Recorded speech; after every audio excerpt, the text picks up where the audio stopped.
Okay, good morning or good afternoon or good evening, depending on what part of the world you're dialing in from. And thank you very much for joining me today.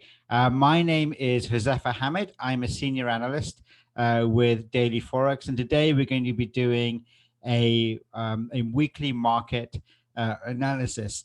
Before we start, I just want a couple of housekeeping items. Hopefully, everyone here is familiar with Zoom or a product like Zoom. But we do want you to ask questions as we go along.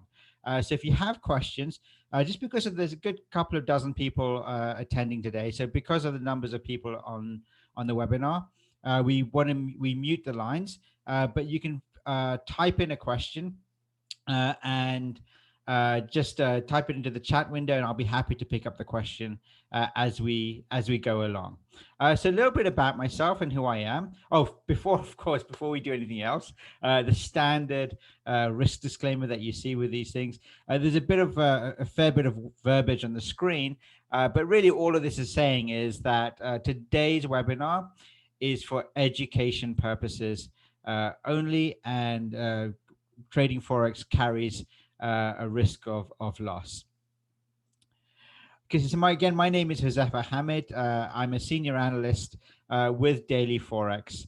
I'm primarily a Forex trader. I've been trading Forex on and off for about 20 years, and I trade a couple of futures contracts as well. So I trade, for example, the E-mini S&P futures contract, crude oil, natural gas, and occasionally I'll trade some of the currency future contracts as well, the dollar, the yen, dollar CAD, and the pound dollar. But most of my trading is on straight spot Forex pairs.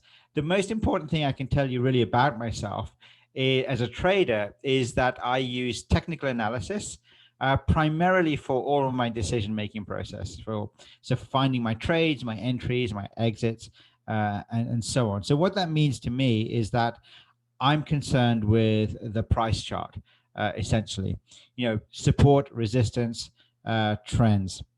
I don't use economic or fundamental data. I do look at the economic calendar. So we're going to look at the economic calendar in today's webinar, but I don't, for example, analyze interest rate announcements or CPI numbers or production numbers, PMI numbers, and so on to try to gauge where the market will go. I want to have an idea about what are the key announcements coming out, because it will tell me, I still believe fundamentals drive the markets. It will tell me what currency pairs will move, but it's not, I won't decide which direction or where to place my entries based on that. I will use the chart to make that decision. I'm based in Toronto, Canada. I'm really interested in the audience. So if you have a second, type in the city or the country you're in. I'm really interested to find out where people are from.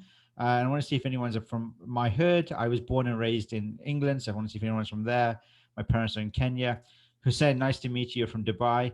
John, you're asking me if I use COT data, commitment of traders data. I don't use it, but I know traders that do use it, and they use it quite well. Still nice to meet you from Atlanta, Georgia. Nigel from Zimbabwe. John's in Nashville. I bet you're having a warmer time in Nashville than I am in Toronto. Colombo, Sri Lanka. Yehan, I've been to Colombo 3 times, twice for weddings. Had so much fun. And Kyoko from Nairobi. So my entire extended family is from Kenya, from Mombasa mainly, but I have family in Kenya. Hey, Carmina from Ireland. Such a pretty place, by the way. Ireland is such a pretty country. I've been a bunch of times. Well, I grew up in England, so it's very easy to get to. Okay, thank you for that. That was a nice little bit of chat with the audience. I really appreciate that. Okay, so let's get right into it. Okay, so we're going to do a market outlook. First thing we're going to do is look at the economic calendar, see what's ahead, and the next thing we're going to do is look at the actual charts. Okay, so it's a busy week. Usually I can fit the economic announcement on a single slide, but today it's going to be spread out over 3 slides. Monday is tomorrow. First of all, it's Martin Luther King Day. It's a federal holiday, so the markets might be quite quiet tomorrow. And because of the US holiday, it affects all the major pairs. And tomorrow morning on morning my time, afternoon in GMT, Bank of England governor speaks. Wednesday, Canadian CPI data comes out, and later in the afternoon, a Bank of Canada report, and then some Aussie employment numbers in the evening, early morning Thursday. And going on Wednesday, there's a Bank of Canada Japan report. It's tentative. There's no time for it. Thursday, EU monetary policy statement from the ECB, European Central Bank. And then there's a press conference the same day, just shortly after that, like 45 minutes later. And then Thursday in the afternoon in England, the Bank of England governor speaks rather. And then you've got some CPI numbers coming out from New Zealand on Thursday. And then Friday, there's a whole slew of data. In the morning, there's British retail sales, then French services and manufacturing PMI numbers. PMI stands for Purchasing Managers Index. And then you've got the same for Germany, and then same for the Eurozone again on Friday. And then in Britain, same kind of data, these kind of Purchasing Managers Index numbers for services and manufacturing. CAD retail sales in Friday, kind of morning my time, afternoon in England. And Friday afternoon, then you got more, and then pure US data, US services and manufacturing PMI data. So we've got a busy week in terms of announcements, and of course, I don't have this on the slides, but this is the presidential election, the presidential inauguration week. So a lot of people are going to be looking to see what Biden and his team will be saying over this week. It's such an eventful and tumultuous couple of weeks we've had. Usually the data that I've got on the screen, the economic that will be the things that we're really focusing on, but it's really everything else, kind of the political environment, particularly in the US. There's an old saying that when the US sneezes, the rest of the world catches a cold. And so, what the US does has an influence across every currency pair you can think of. The other thing, if you want a little bit more analysis, there's a ton of places you can go to for market reviews, market analysis. One of the places that I go to is a brokerage called 8cap, 8cap.com. If you go, there's a Learn tab, and there's got a tab called Analysis Overview. There's a writer on there that produces a pretty nice weekly analysis.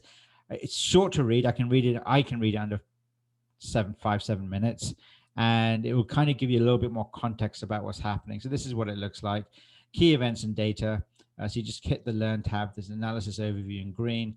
You scroll down, and it will just give you a quick overview of what's going on, what the context is behind the market moves. So there's a lot of stuff that isn't on economic calendars right now. So, for example, the COVID-19 relief plan, how much is spent in direct aid, vaccination. That's going to affect how quickly things open up. So you can just go there and read the whole report, and go back a page. Joseph Jeffries, their market analyst, produces that every week. Okay, so in terms of time frames, in these weekly analysis, I do look at the daily chart, the weekly, the daily, and the 4-hour chart as kind of my long-term context. But it's really the short term is where I find the trades, the 1 hour, the 15-minute, to a lesser extent, the 5-minute. I tend to zone around the 4-hour and the 1 hour, and I do make sure we look at the daily and the weekly just to give me a bit of context. So that's where the analysis happens, and the execution kind of happens on these lower time frames. Okay, so I'm going to get out of the PowerPoint now and just share share my my screen. So you're going to see this in about 2 seconds.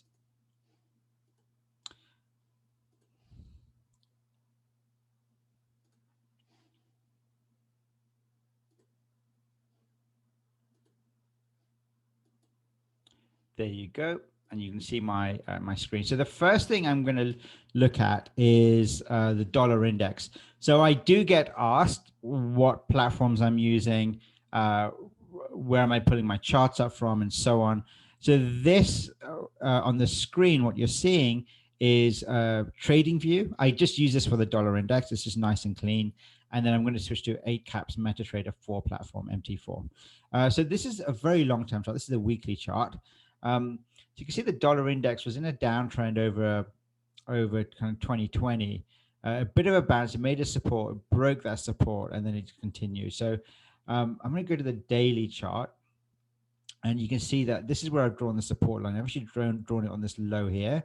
It breached that low, but it never kind of closed below it. If I zoom in, you can see, okay, there's a support. It breached that low a little bit, but it always closed above it, dipped down below it, touched it again.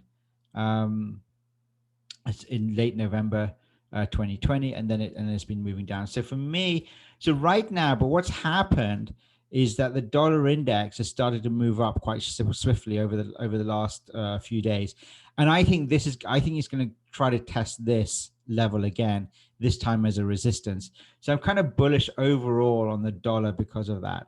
And when I'm looking at the individual candles, what I'm seeing here, you've got this downtrend, and you've got a few counter moves here.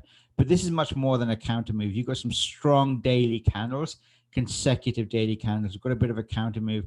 Again, another strong daily candle. So that's why I think there's going to be a bit of a sustained move up to this area. Now, I don't trade the dollar index by itself. Like, I know there are some CFD brokers and so on that allow you to trade the dollar index. I don't trade the dollar index by itself. But it's a good view, a good gauge to see where all the majors kind of heading together as a herd. So we're going to go through the majors for you. We're going to start off with Euro USD, and hopefully the screen is still sharing. Yep. Okay. So Euro USD. This is the 4-hour chart. Let me zoom out for a second and give Euro USD a bit of context to show you. I'm bearish the euro at the moment. So this is the weekly chart. The reason I'm going to go all the way to, even for a weekly analysis, the reason I'm going to zoom out to the weekly is because there's an area of resistance it hit back in 2017, late 2017, early 2018, and then it moves swiftly down. So now it's come up to the area of resistance right in the middle of it. You see, kind of right in the middle of it. And then it rejected it in a weekly kind of pin bar candle. And it's made a big rejection candle right now. So I think the sentiment has shifted. I think we're going to see a bit of a retrace in the euro, I think, for the next few weeks. So going just down to the daily and really the 4-hour now. Okay, so how do we time that? I've marked this level here. This is the last kind of support level. Now you're seeing a nice kind of leg down. So impulse move down, bit of a impulse move down, a bit of a corrective move, but then now this is a proper impulse move here, short impulse. Now we've got an impulse move. When I say impulse move, I'm not talking about an Elliott wave terminology. I'm talking about there's an impulsive move in a certain direction. And when I see my impulsive moves, I'm thinking about consecutive candles, consecutive long candles in a certain direction. So that's an impulsive move down. So I think certainly in the 4-hour, you can see the sentiment is shifting. There's a support here. So really, I want to see it break this support, preferably touch it as resistance on the other side, rather than just going short. You could go down to the 15-minute and find it's really squeezing out right now. So I think it's kind of pausing. I think it's going to just keep dropping. But I'd rather wait for it to break that kind of support that I marked out on the 4-hour. It's not that far from it, and then for it to continue moving down. Let's see, but yeah. So I'm bearish Euro USD. That level that I've got marked out is 1.20584. You're going to get a summer email with a lot of these charts. I'm going to take some screenshots of these charts, and then you can see. Just being asked by somebody about the 8-cap details again. So I'm going to send a link out to everyone. See. So you can just click this link and that'll take you to 8-cap if you're interested. Okay. Let's go to, I'll do it in order. We'll go to dollar Swiss. Okay, dollar Swiss. I'll go on the 15-minute chart there for a second. Okay.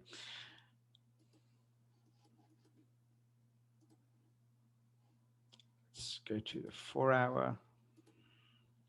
Okay, that's it. Actually, I'm going to just go to give you some context on the daily and weekly, because it is in such. This is the weekly long-term chart. It is a historical. You can zoom out a fair bit. it's at historical lows. It's broken through this very kind of long term. We're talking about a 10-year range. It's starting to break down from it, and there's really not much support. There's some support here from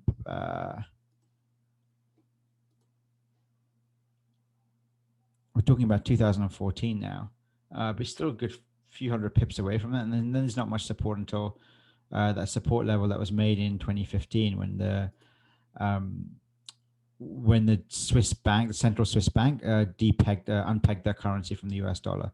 Okay, so that's just a bit of long-term context.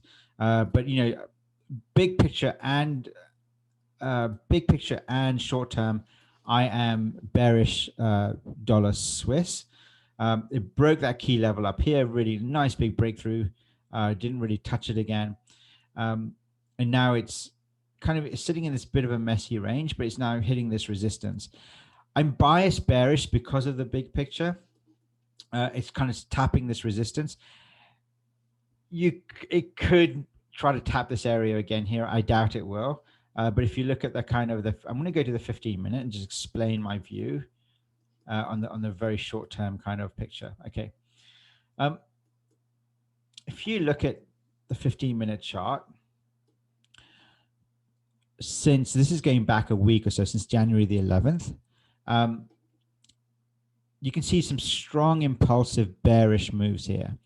So here you got a big January the 11th, this time last week, roughly Monday, big shift down. Anytime the market is climbed, it's taking a sweet time. It's taking a while, and then you just get these big drops all of a sudden. Only time in this week where you've got a nice big up move, similar is in the middle of last week, but then it was again swiftly pushed down. Again, swift moves down, a lot of long red consecutive candles in this kind of rangy area. And if you look at, I know this is a very kind of 15-minute view. It's a very zoomed in view, but right at the end of the week, kind of precariously climbing up, but right last 15 minutes of the week, big red candle. I think it's bearish. I think it's every time it tries to climb up, it just the bears step in a very sharp, consistent, forceful way. Like, get out of my way, we're selling this off. And that's what I'm seeing in the range. And that kind of matches, again, the bigger picture. The best trades are when the big picture, you have a big picture view and bearish in the big picture, and you can see that view being played out on the short-term time frames, and you can you're swimming with the tide, and that's what I'm seeing right now. It's right at the top end of this range. You've got some nice touches here. I could even draw another second arrow here. There's a bunch of touches here on this range. There you go. And a fourth touch. And now it's kind of climbing up that range. So you've got some low risk opportunities on the bearish side, I believe, on the dollar Swiss. Always mind your risk. I mean, it could turn around, and any chart could turn around at any point in time. So you always want stop losses. Dollar Swiss, dollar yen. I'm going to give you my view on this because it's a major, but I don't see much of a trading opportunity. It's in a downtrend, but I much prefer even a support, even a horizontal support or resistance lines, and I'm just seeing a downtrend at the moment. I guess it's broken some key levels here. I'm bearish, but it's a volatile downtrend. This is the daily chart, so let's go down to the hourly. It's very messy on the hourly and the 4 hour. Like, it's just a pretty messy kind of downtrend. So yes, I'm bearish. I wish it was a bit more tighter, the trend, but I'm bearish dollar yen. Okay, Aussie dollar, Aussie US dollar. Overall bullish Aussie US dollar, Aussie dollar US dollar. It's in an uptrend. It started to taper off a bit at the 4 hours. Nice, neat uptrend. Started to taper off a bit. There was a resistance that was broken that I marked here. That's tested as a support. I think it'll test it again as a support. It'll come near there. I think that's an area that you want to get in.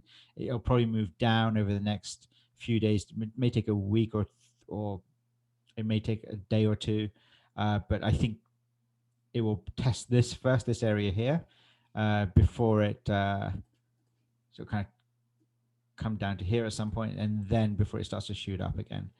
So I'm bullish Aussie dollar, US dollar. New Zealand dollar, US dollar. I'm bearish New Zealand. Usually these will be correlated to some way, but I'm bearish this pair. This is the level I've marked here, primarily off this point here. And you can see it did tap it as a resistance prior. So you could argue that this would be the proper level, but I marked it here because there's a big candle down and it bounced right back off it. So that's where and it touched it again. But then eventually it broke through and now it's just heading down, and there isn't support until down here below. So this is a nice, now this is a 4-hour chart. So let's see how it looks in the 15 minutes. Again, really sold off at the last 15 minutes of the day. Try to tap up here, that level again, rejected it. And there it is. So I'm bearish New Zealand dollar, US dollar. It's not, stops will be above here. So you'd have stops around this kind of level here on the chart. Destroy it around that kind of area here. Okay, USD Cad. I'm starting off with a daily chart, a long-term chart again. I want to give you a bit of context to my view, and then we're going to look at why I'm bearish dollar CAD.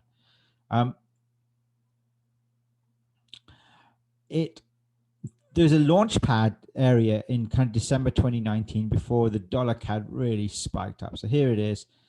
This is such a unique chart. Like no other chart looks like this right now. It's launches from this spot here, makes a big run up, and then it rebounds and it just falls over.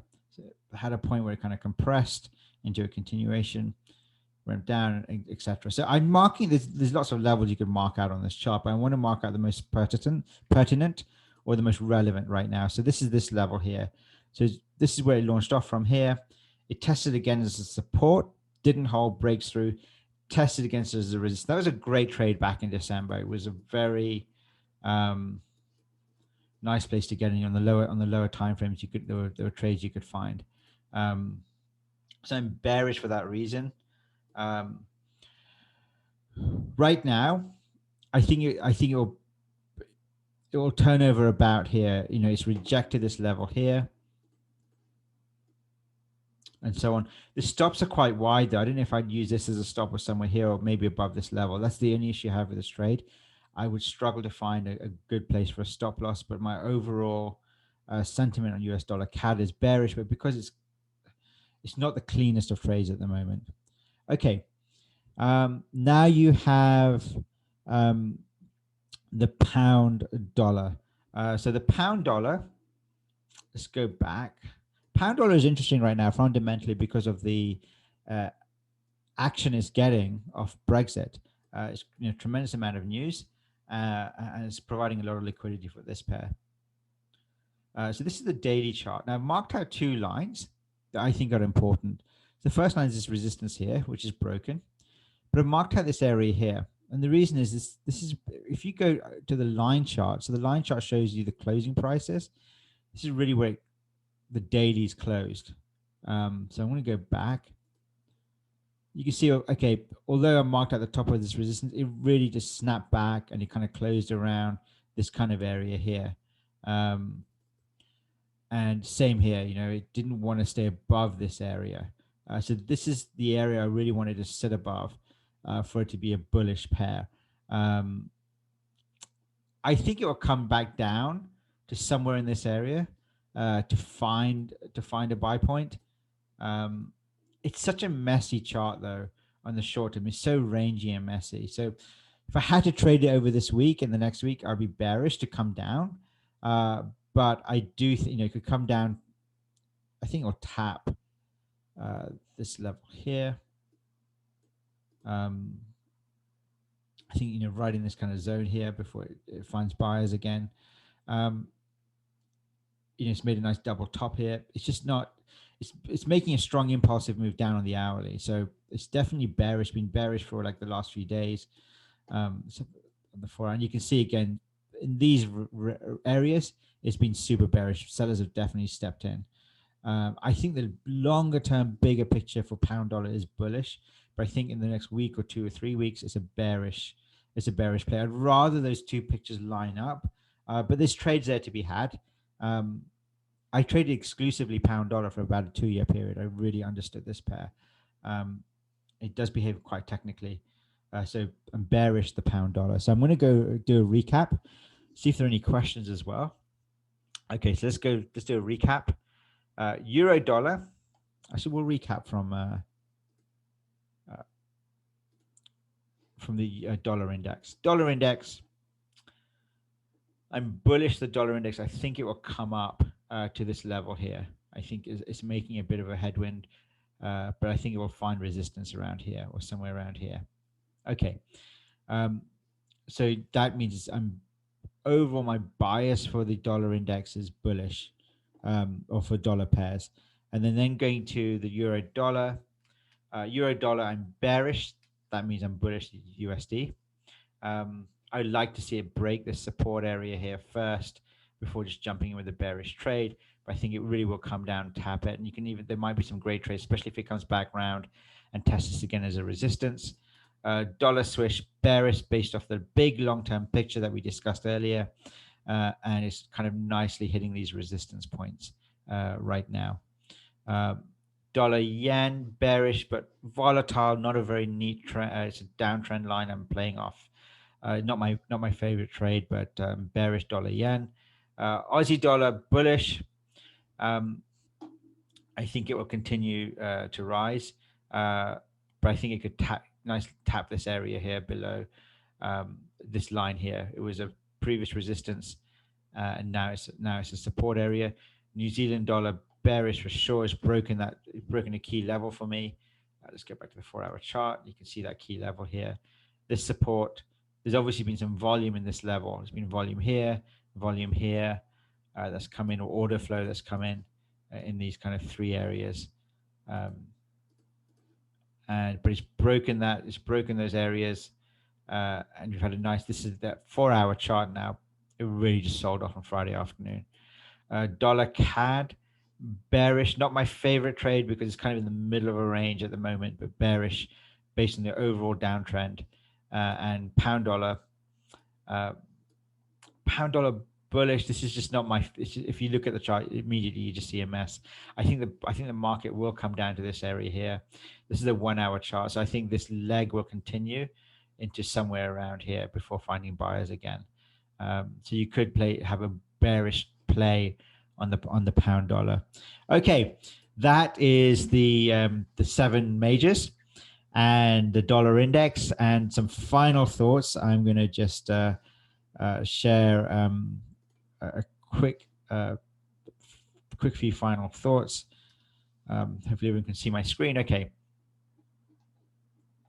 Let's go past the economic calendar.